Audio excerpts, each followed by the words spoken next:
May bantaraw ngayon ng authoritarian leadership sa bansa. Sinabi yan ni dating Pangulong Noynoy Aquino sa Democracy Forum sa Ateneo de Manila Professional School sa Makati City. Ipinunto niya ang kahalagahan ng demokrasya sa bansa. Mabuti raw na bigyang halaga ang opinyon ng bawat isa.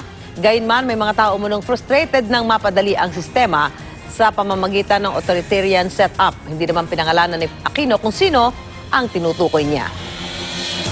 Basically, merong mga taong frustrated, may nakikita with an authoritarian setup, things can be faster. Even the benevolent dictator magnified the problems if you concentrate power and decision-making in one person or one group.